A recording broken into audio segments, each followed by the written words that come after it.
കേരളത്തിലെ പാവപ്പെട്ടവരുടെ പടത്തലവൻ എന്ന പരിവേഷമുണ്ടായിരുന്ന സഖാവ് VS അച്യുതാനന്ദൻ്റെ സ്ത്രീപക്ഷ നിലപാടുകളും എക്കാലവും ഓർമ്മയിൽ നിൽക്കുന്നതാണ്. സമത്വത്തിനു വേണ്ടി വാദിക്കുകയും സ്ത്രീ ചൂഷണത്തിനെതിരെ പോരാടുകയും ചെയ്ത ഒരു നേതാവായിരുന്നു VS അച്യുതാനന്ദൻ. 2001-2005 കാലത്തിൽ പ്രതിപക്ഷ നേതാവായിരിക്കുന്ന സമയത്ത് അഴിമതിക്കെതിരായ പോരാട്ടത്തിനൊപ്പം സ്ത്രീപക്ഷവാദി എന്ന പേരും VSനുണ്ടായിരുന്നു. കിളിരൂർ കേസിലെയും ഐസ്ക്രീം പാർലർ കേസിലെയും നിലപാടുകളും ഏറെ ശ്രദ്ധേയമായിരുന്നു.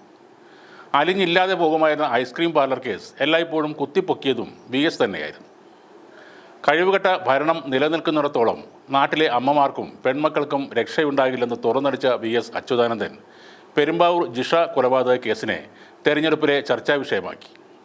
വാളയാറിലെ 9-13 വയസ്സുണ്ടായിരുന്ന പെൺകുട്ടികൾ മലയാളികളെ ഞെട്ടിച്ചുകൊണ്ട് കയറിൽ തൂങ്ങി ആടിയപ്പോൾ പോലീസിന് വീഴ്ചയുണ്ടെന്ന് വിളിച്ചു പറയാൻ VSന് ഒരു മടിയുമുണ്ടായിരുന്നില്ല. പാർട്ടി പ്രതിസ്ഥാനത്ത് നിൽക്കുമ്പോഴാണ് പ്രാദേശിക നേതാക്കളെയെല്ലാം ഒഴിവാക്കി ചിന്നക്കനാലിലെ തോട്ടം തൊഴിലാളി സ്ത്രീകളുടെ സമരപ്പന്തലിലേക്ക് അച്യുതാനന്ദൻ എത്തിയത്.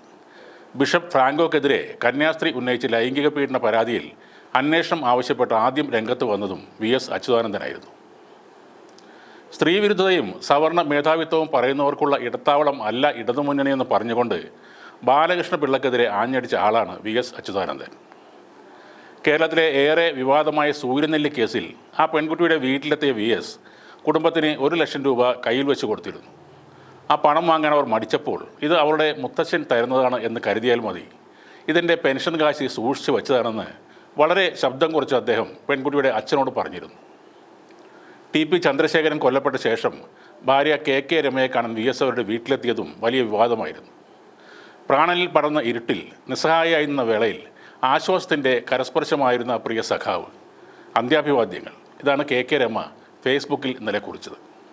TP ചന്ദ്രശേഖരൻ കൊല്ലപ്പെട്ടപ്പോൾ പാർട്ടി എതിർപ്പുകളെല്ലാം അവഗണിച്ച് രമയെയും കുടുംബത്തെയും ആശ്വസിപ്പിക്കാൻ VS എത്തിയിരുന്നു. അന്ന് VSൻ്റെ കൈപിടിച്ച് തേങ്ങിക്കരയുന്ന രമയുടെ ചിത്രം തന്നെയാണ് അനുശോചന പോസ്റ്റിനോടൊപ്പം രമ ഷെയർ ചെയ്തത്. ഒരു നൂറ്റാണ്ട് കടന്നുപോയ ജീവിതം, 85 വർഷങ്ങൾ പാർട്ടിക്കും ജനങ്ങൾക്കും വേണ്ടി മാറ്റിവെച്ച ജീവിതം. അതൊരു വ്യക്തിയുടെയോ കമ്മ്യൂണിസ്റ്റ് പ്രസ്ഥാനത്തിൻ്റെയോ ചരിത്രമായിരുന്നില്ല, കേരളത്തിൻ്റെ മാറ്റത്തിൻ്റെ ചരിത്രമായിരുന്നു എന്ന് പറയാം. കണ്ണേ കരളെ VS എന്ന് തൊണ്ടയിടറി കണ്ണു നിറഞ്ഞു വിളിക്കുന്ന മുദ്രാവാക്യങ്ങൾ കേരളത്തെ ഒരിക്കൽ കൂടി അവസാനമായി പ്രകമ്പനം കൊള്ളിക്കുകയാണ്. VS എന്ന 2 അക്ഷരം അവകാശങ്ങൾക്ക് വേണ്ടി സമരം ചെയ്യുന്ന മനുഷ്യർക്ക് പകർന്ന ധൈര്യം ചെറുതായിരുന്നില്ല. അതുകൊണ്ടാണ് അവർ കണ്ണേ കരളെ VS എന്ന മുദ്രാവാക്യം ഏറ്റുവിളിക്കുന്നത്. കേരളം ഒരിക്കലും മറക്കാത്ത ഒന്നാണ് ആ മുദ്രാവാക്യം.